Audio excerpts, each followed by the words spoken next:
The opposition today attacked the government for giving what they said is a dictated script to the president. I'm Barkha Dutt. You're with the Mojo Story.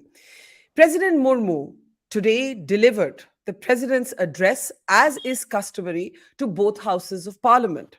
In this address, among the things that the president spoke about was the emergency. This has become a big talking point in parliament in the last couple of days. The president also said, on behalf of the government, as is customary, that this is a government with a clear majority. The Aam Aadmi Party, as you see in the pictures there, boycotted the president's address to protest against the continued arrest of Arvind Kejriwal, who has now been arrested by the CBI on a fresh charge. But the rest of the opposition was present in the House when the president delivered her address on behalf of the incumbent government. Now, the point is this. On the program today, we'll be asking, in this confrontation between the government and the opposition, as contentious Sam Pitroda, by the way, is reinstated by the Congress party, what will be the narrative of the Modi government? Rahul Gandhi and Modi shook hands, but now it's back to arguing. The opposition has, in fact, criticized the speaker for using his chair to move a resolution on the emergency. For the Modi government, the challenge is this. Earlier, it has tried messaging around Hindutva, the cult of personality when it comes to the prime minister, and national security. But can what is often called as Modi's Hindu nationalism still be the core message of his third term? Or is Hindutva in particular now a political concept with diminishing returns? Has the Hindutva formula hit a political dead end for the Modi government? And if so, what will be Modi's story to tell in this third term? Let's introduce our guest today as we raise this very interesting question. If Modi is no longer the only message that the BJP has to offer, as the results seem to indicate, what will be the NDA government's message? Joining us now is Pavan Varma. Pavan Varma, of course, has been a politician, a diplomat, an author, a parliamentarian, a man of many parts. It's a pleasure, as always, to have you with us, Pavan. Sandip Ghose, who I often introduce as a political analyst, who has been a supporter of the Prime Minister, but has not hesitated to criticize the BJP when he's thought so, is with us after a long time. Welcome back, Sandip. And Dilip Cherian, who knows more than anybody else about political communication, in fact, any kind of a communication and branding and imaging, is also with us. Welcome, gentlemen. And in fact, let me start, if I may, with you, Dilip. If you were to look at the first couple of weeks of the new government, and I were to ask you, what is its branding right now? If you had to define NDA, Modi 3.0, in branding terms, what is the message of the Modi government that you see? If I were to describe it in one word, it is defiant. It is defying everything in the book to show the world that it is business as usual, that nothing really has changed. We are on firm ground, we are firm in our resolve, and we affirm the right to rule the way we've been ruling for 10 years. I think that is the central theme of every action that has happened so far. The requirement of partnership aside, the mega image that it wants to portray is we stay confident and we are not either apologetic or changing anything about the way we continue to govern. But defiance works in the beginning. It can't be the message for the next 5 years, assuming that the government lasts its full term. Over that also, there's already a debate, Dilip. So before I go to Pavan, where do you think the messaging will head? Because some formulas have been tried before. Hindutva has personality, where Modi himself was the message, has and still will be. National security has. And Hindutva in particular, given the numbers in UP, given the Prime Minister's own, in a sense, falling margin of victory in Varanasi, seems to suggest that it's on the downward curve, although never say never in politics and, anything can happen. What do you think will be or could be the central message of Modi in his third term? In terms of future looking, and all governments have to be forward looking, I think Prime Minister Modi wants to give the message that the future is in my hands. I will show you multiple things I'm going to do for creating this concept of Viksit Bharat, and that is being, in a sense, the date for it is 2047. So he has bought time, shall I say, for a longer period of time, and that is the image that he wants to create. In fact, Viksit Bharat has been repeated in multiple ways, in multiple formats over the last few days, and I think that is what he is aiming towards. Pavan, let's bring you in. Do you first believe that Hindutva is over as a political concept or on the decline, or do you actually believe that that the BJP and the Prime Minister and the RSS did move the center of politics to the right, to the extent that we saw even parties opposed to the BJP that call themselves secular give a historically low number of tickets to Muslim candidates. We had, the Congress not giving as many tickets to Muslim candidates as it usually does. And ironically, it was Mayawati in Uttar Pradesh who gave the maximum number of tickets to Muslim candidates. Some believe with an eye to cut the non-BJP vote. Is Hindutva over or getting over as a political vote gatherer? I frankly, Barkha, I don't think so. Hmm. Hindutva will be very much part of the elements of India's future political landscape. The manner in which it plays out can change. There was an earlier assumption of the BJP that Hindutva will largely alone spearhead its final sprint to victory. I'm sorry, I'm mixing metaphors. But uh, while Hindutva will remain the calling card of the BJP and the RSS, its appeal or its efficacy to deflect attention from real issues that are now becoming predominant in the common person's priorities has reduced. It appears to be so. To drum it up again uh, is, I think, likely to be counterproductive for the BJP, although it will always remain an undercurrent of their campaign. So, therefore, Hindutva or the BJP or the RSS is not going in. But are they going substantially forward, or is this government going to face new challenges? That is Hmm. the question. In What's my your answer? view, What's your answer to that question? in my view, the government, for all its facade of things being as normal as they were in the first two terms, is more than aware that it is on a weak footing. I say that because temperamentally and by experience, the Prime Minister has not been really a consensual figure. He's led governments with absolute majorities both in the state and at the center. And if he continues as though it is business as usual, he may face problems not only in terms of legislation, the passing of legislation, but also in terms of his own popularity and the reliability of some of his allies. In other words, if he pushes a unilateral agenda that is seen to be not to the liking or not congruent with the regional or state interests of his two primary allies, I think he will have to give ground, and I don't think he possesses the great ability for an enlightened compromise. So that is problem number one.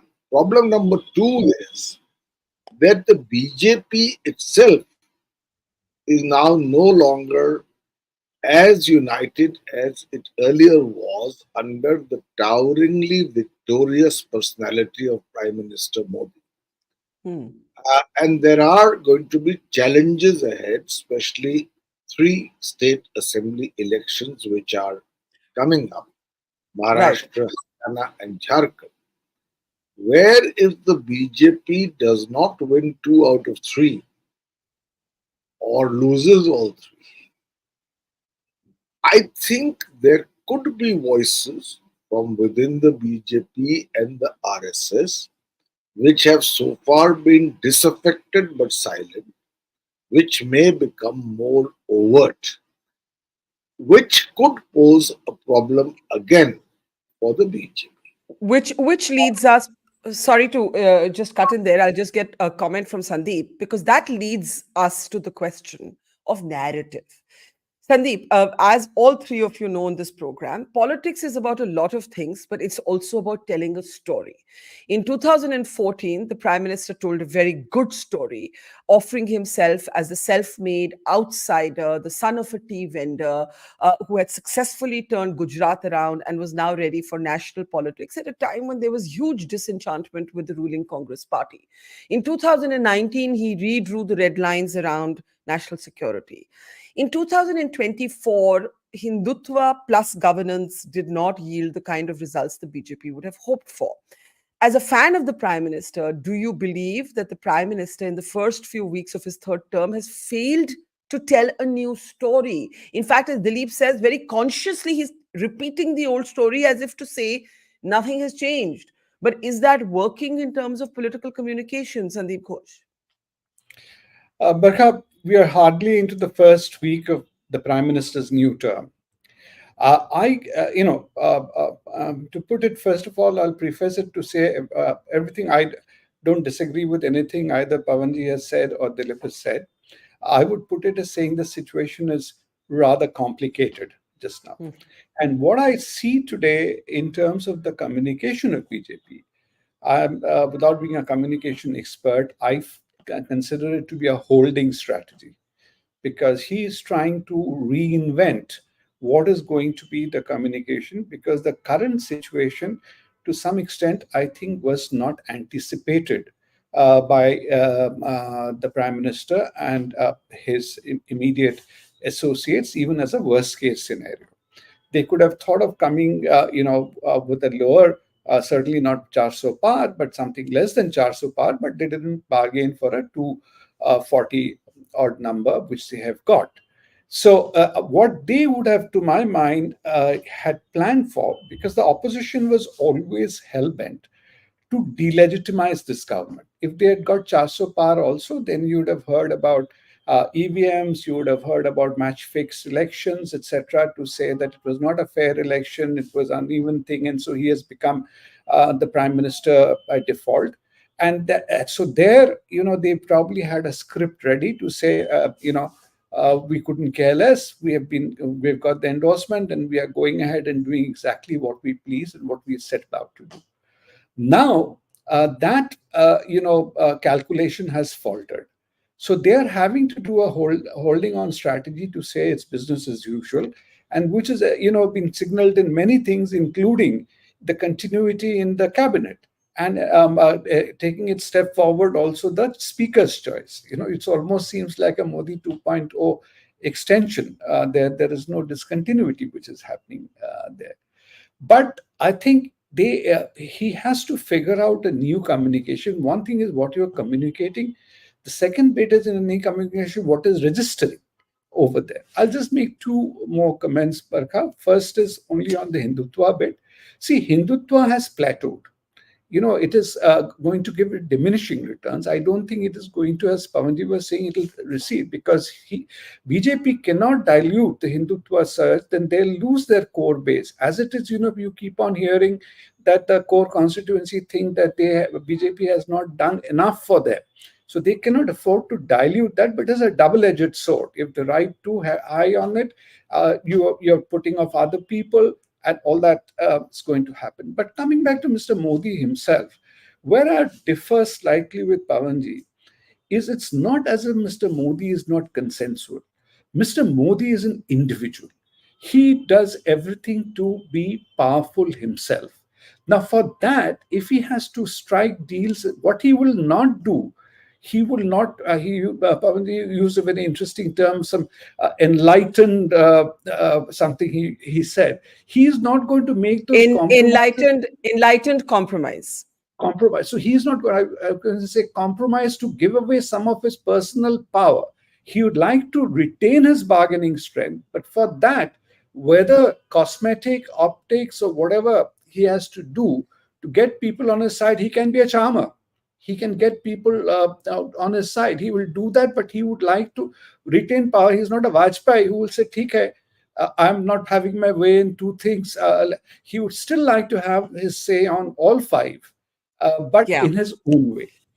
I think that's a very interesting point. Quick reactions from Pavan and Dilip before we play out the first statement from the president's speech. Pavan, to you first. Yes, maybe from within, Mr. Modi doesn't want to compromise, but I think Sandip makes an interesting point. If it's all about retaining power, increasing power, enhancing the power of the individual, Modi will do what it takes, including enlightened compromise. No, no. You see, I don't disagree with Sandeep. The question is that he will do what it takes in changed circumstances. It's not that Prime Minister Modi's belief in his personal ability to hold power and act accordingly has changed. The circumstances have changed. And therefore, if he doesn't adjust to them and continues to behave as he did in the past, where NDA meetings were perfunctory or hardly held, where cabinet meetings were like a frozen piece with no voices being heard, I think he will have to radically change his approach.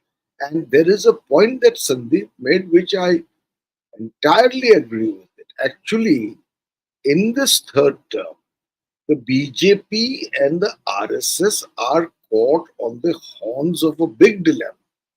In 10 years, they have, in a sense, unleashed a Frankenstein monster, which is the absolute hardcore, uh, I would say even lumpen, uh, very fast growing constituency which is backing even more stridently Hindutva politics.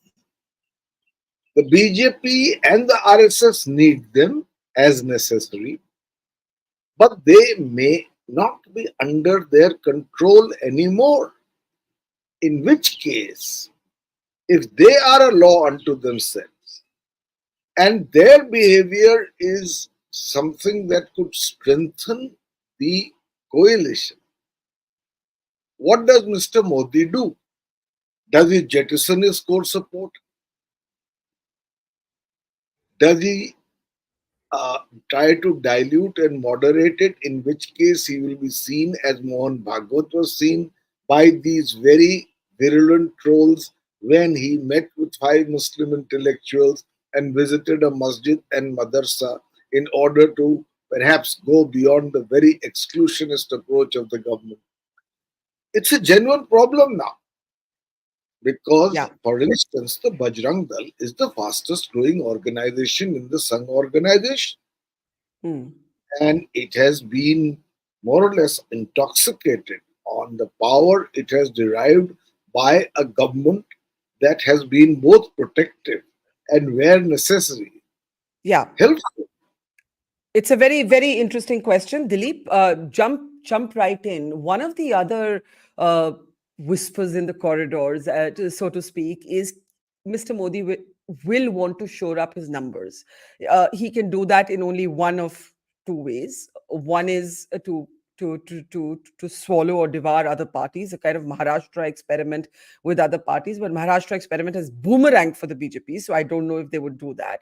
The second is to find an issue, a new emotional core around which to build his politics and go back to the people, before his term is over. We've all been talking about the possibilities. What do you see on the immediate horizon? The most important thing to remember is that before the elections, every single senior BJP functionary was saying, I don't want your numbers for what happens with the NDA. I am only interested in what are the numbers you're giving the BJP. That was the leitmotif that they were always drumming into you. That we are interested in what numbers we will get alone. So we know that that is the approach.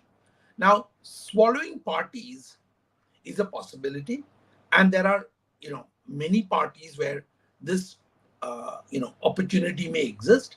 But I think that there are, unfortunately, the way the results have come out, the fragmentation has been such that you'd have to swallow 2-3 parties to make yourself in an invulnerable position.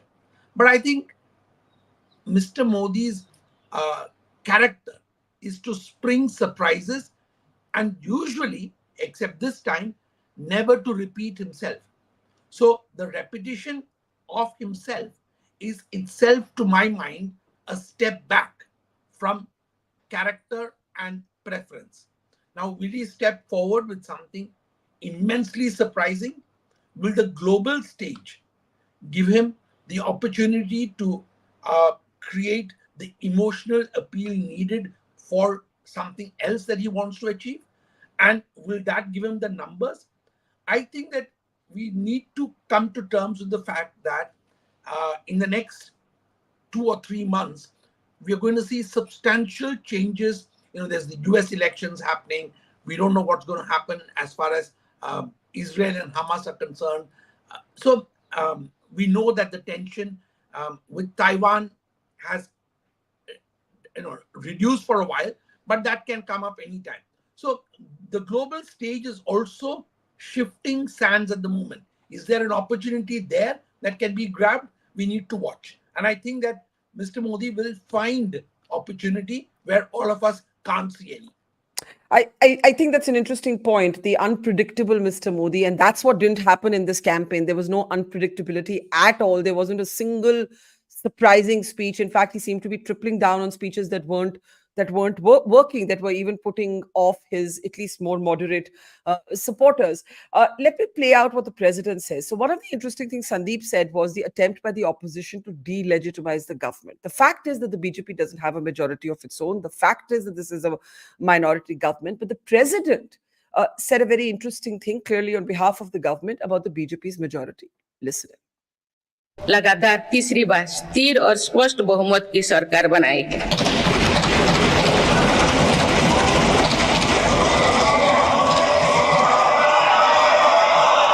6 दशक बाद ऐसा हुआ। 6 दशक बाद ऐसा हुआ है। ऐसा समय में जो भारत के लोगों की आकांक्षाएं सर्वोच्च स्तर पर है, लोगों ने मेरी सरकार पर लगातार तीसरी बार भरोसा जताया।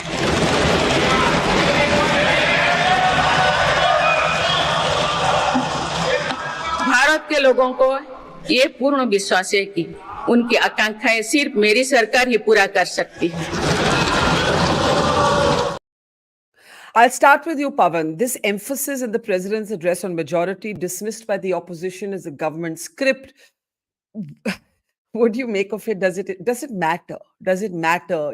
Clearly, it pinches the BJP because the opposition is acting as if they have won.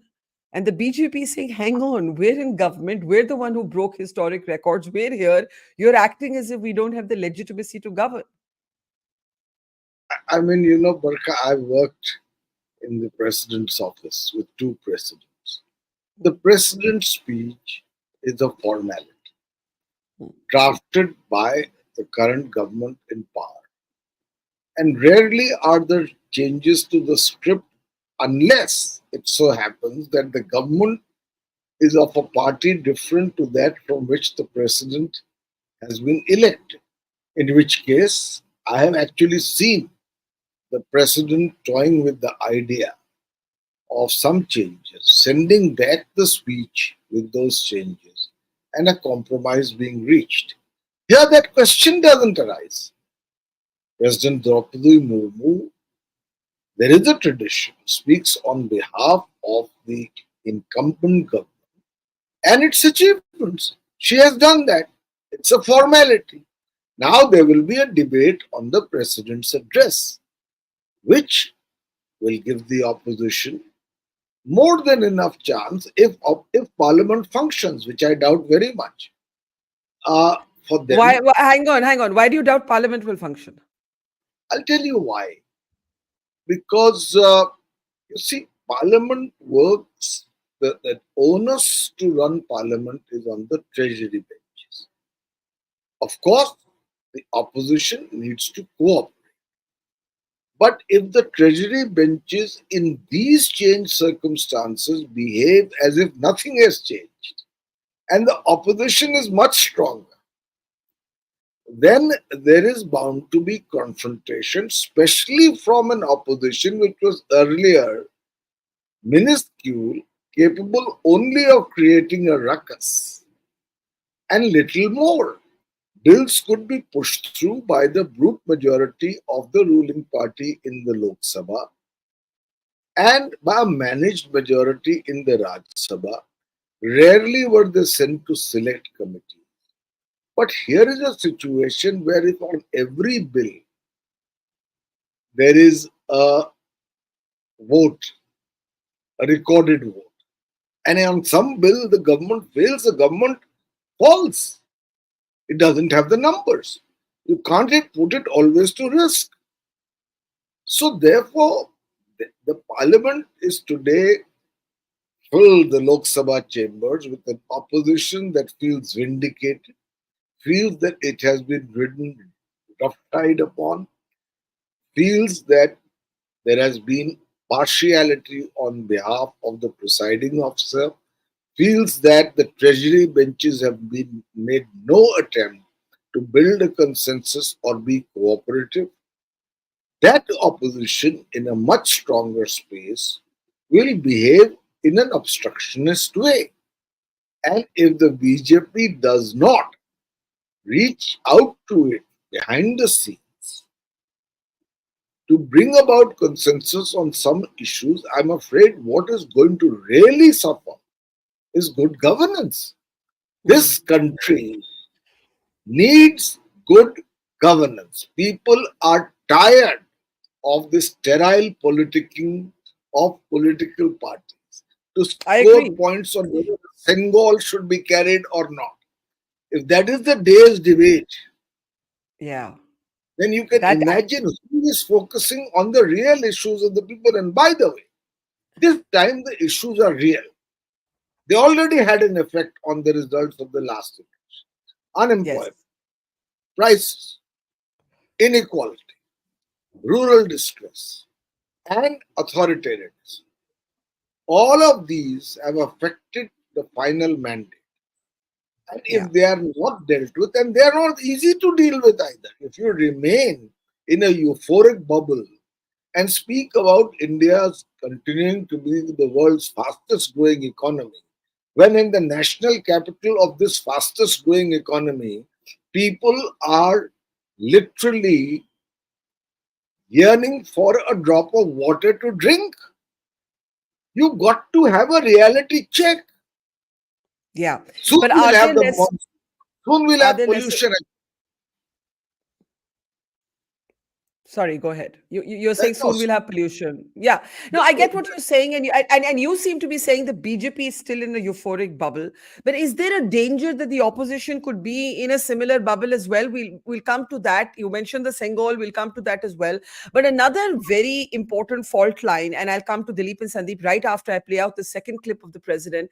The emergency. Why is the emergency back in such a big way in Parliament? My own sense is it's because the Constitution as an issue has been appropriated by the opposition. They've been carrying copies of the Constitution to Parliament. Rahul Gandhi took his oath with the copy of the Constitution in hand. He waived a copy of the Constitution when the Prime Minister took his oath. And these symbolisms have been received differently. Ye say his supporters, childish say his critics, and he's been waving this sort of red covered constitution book at the Prime Minister when the oath taking was happening. The President today invoked the emergency after the Speaker. Let's take a look and we'll come right back.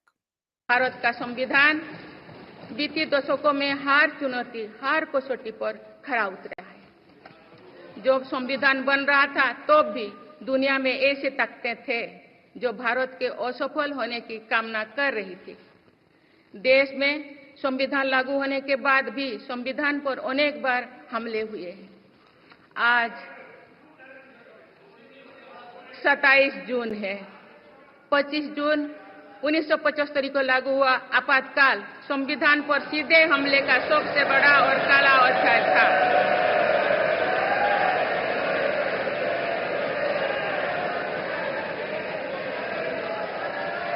तो पूरे देश में हाहाकार much गया था, लेकिन ऐसी असंवैधानिक ताकतों पर देश ने विजय प्राप्त करके दिखाया, क्योंकि भारत के मूल में गणतंत्र की परंपराएं रही है।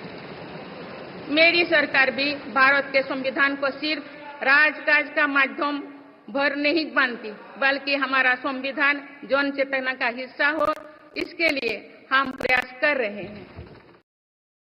Dilip, I'll start with you. What's going on here? The first confrontation has already taken place. In a letter, the opposition, the Congress in particular, has complained to the Speaker for him showing partisanship. The opposition was protesting when the President made those comments. Do any of these theoretical debates, because they are theoretical, matter to the voter? Or is it going to be bread and butter issues? And in the end, that's where the Modi government has to turn its attention. But how do you build a narrative out of bread and butter issues? Because often the mundane is the most important, but it's difficult to tell a story around it. I think that the real issues matter. The election results have told us very categorically that, hey, enough of this grandstanding, enough of this symbolism or Sengol or whatever it is. We want you to control inflation. We want you to control unemployment, and we need you to give us the confidence that there is a future which we and our children should be proud of. That's one.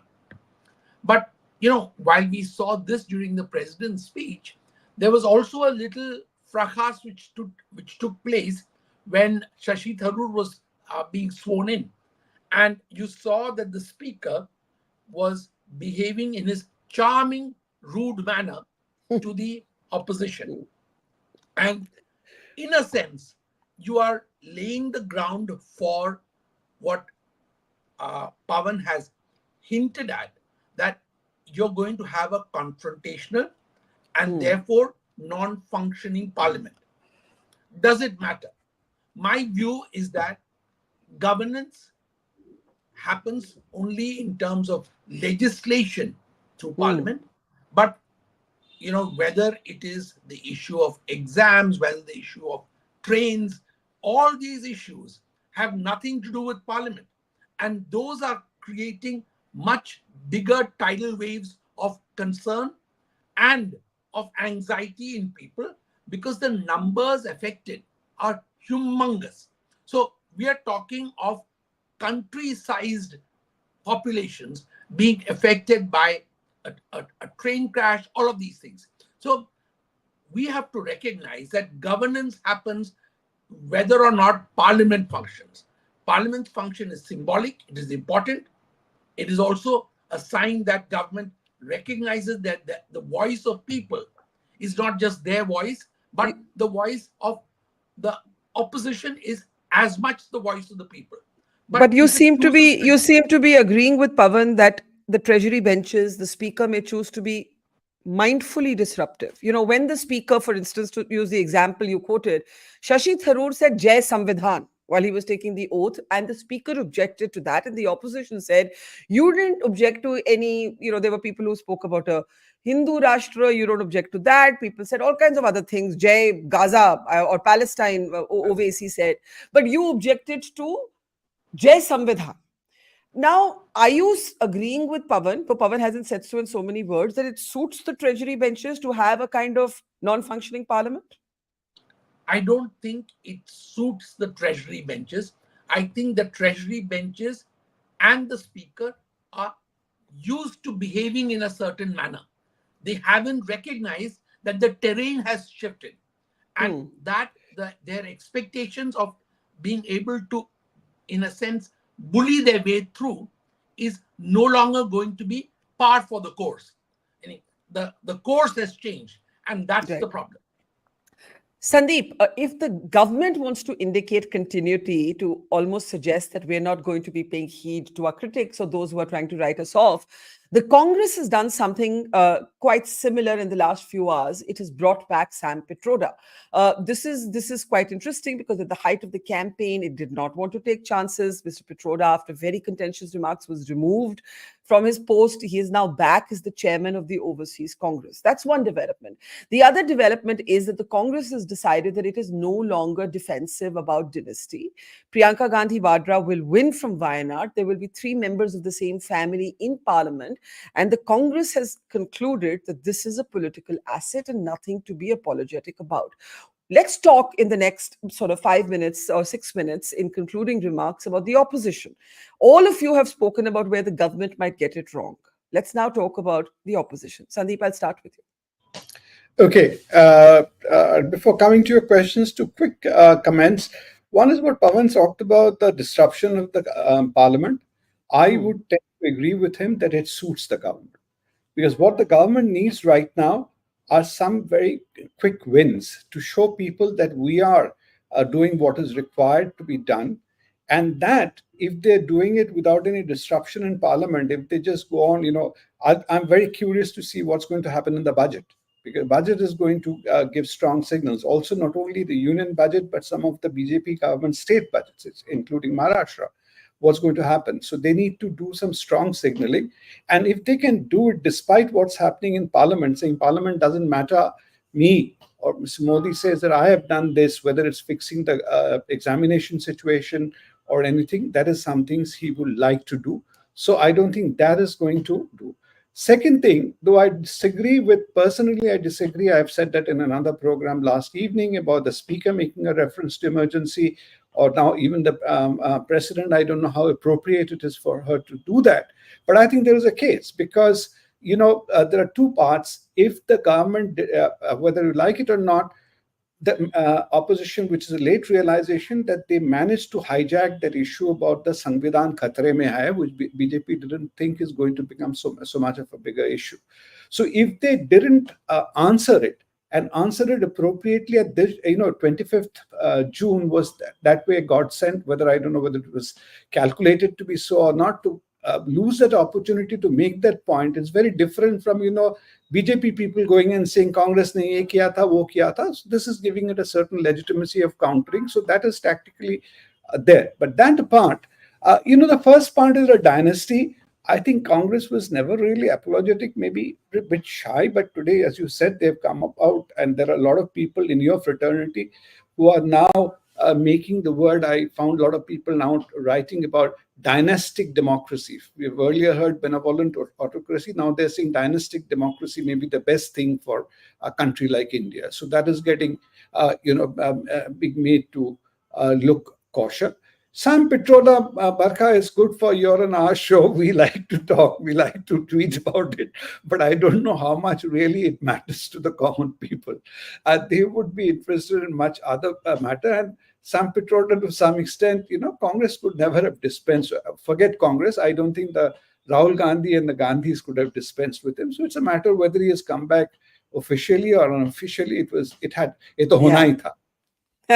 Okay, I tend to agree with you. It's an issue for media, for the navel gazing universe of the political capitals. I don't know how much it matters to people. But Dilip, the opposition, there are warning signs There is the denialism of the government, maybe failing to read the real message of the verdict, at least publicly. Maybe they do so privately.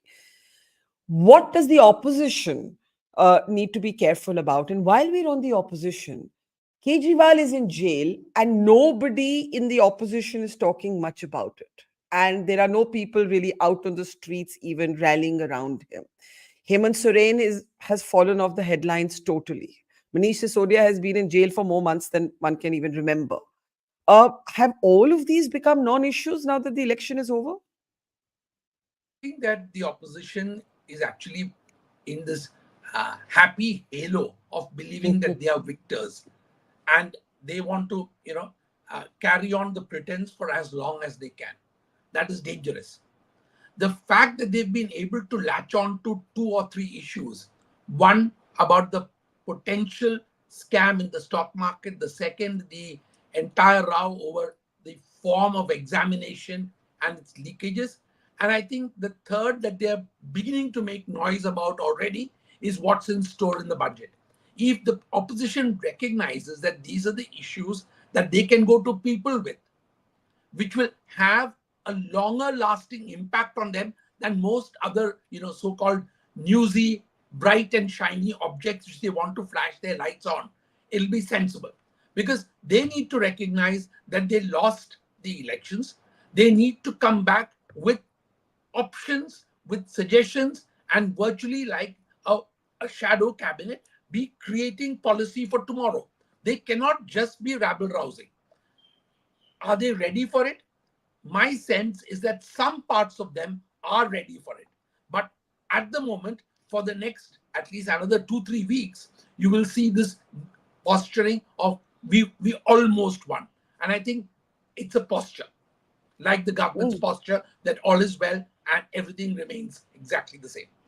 So both sides are posturing to that extent. Pavan, let me give you the last word. You've said a lot about the euphoric bubble, as you called it, of the government. What would be your counsel to the opposition at this point? Just quickly to preface that answer, and I'll be brief anyway. You see, Parliament, as Sandip says, may not matter. But today, there are many issues in which if Parliament is not allowed to provide a voice to the opposition, it will spill over onto the streets. And that the BJP will have to deal with. The issues are inflammable. The issues are those which affect the quality of lives of people. It affects their future, their expectations, their aspirations. And there is a sense in many of being let down on the very fundamentals of that quality of life. Point number one. Point number two. I agree with Sandip that the Samvidhan has become important because the opposition got traction due to either misinformation or good strategy in saying that the BJP's real intent is to amend the constitution in order to both change the rights in the constitution for minorities and to change the reservation. So that's why the constitution has been sort of adopted by the opposition. Thirdly, if this parliament is a challenge for Prime Minister Modi's consensus building abilities, it's equally of challenge for Mr. Rahul Gandhi as leader of the opposition, who, as you know, in his entire bequeathed political career, has never taken any responsibility except for a short term as president of the Congress. He could have been a minister and, in fact, was advised to become so to show his competence administratively to the people. But he didn't take it. I know from my experience in Parliament that the role of the leader of opposition is a very demanding one. You have to be prepared for debates. In order to interrogate the government, you have to have facts and figures at your hand. You have to have strategy. You have to have consultation with your allies. You have to move beyond your coterie and take advice from other quarters. Mr. Rahul Gandhi is untested material. And so it's equally a challenge to see if he can perform. Interesting question. Before I close, Dilip, if you wanted to respond to that, if Modi has to change, so does Rahul. He'll have to. You just made the interesting point about Parliament is not where the action is. But once Rahul is taken on leader of opposition, he's duty bound to take Parliament seriously. He doesn't have a choice, and I think he will. We talked about dynasties, but I think having a younger sister in Parliament looking over your shoulder focuses you immensely, especially if you're the kind of brother who Rahul is. So I think that you will see Rahul playing the LOP role with far greater effort. And when he throws effort into it, he usually is able to make some kind of a mark. So I think that, yes, there is need for him to recognize that this is an important post, and it behoves him to behave like a leader of the opposition, and a united opposition, as Pavan referred to, which means carrying your allies along, all the allies.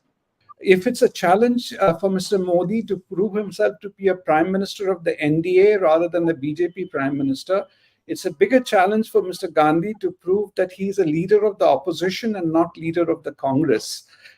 And his task of keeping his India allies together is in fact more difficult. And when Congress is on a high of 100, as we've even seen yesterday, when about the speaker's election, there was a big difference between what TMC expected and Congress saying we didn't want a division, and Abhishek Banerjee saying yes, we asked for a division. So I think they have a bigger challenges out there. All right, we'll leave it there. I think we all agree with that last point that you have made. Thank you. More questions than there are answers, but as they say, watch this space. Always insightful. Pavan, Varma, Dilip, Cherian, Sandip, Ghose. Thank you, and to our audience, pleasure as always, and see you tomorrow. It's great to see you here. Thank you for watching our work. If you haven't subscribed yet, don't forget to click the bell icon and subscribe to Mojo Story and support independent, robust journalism.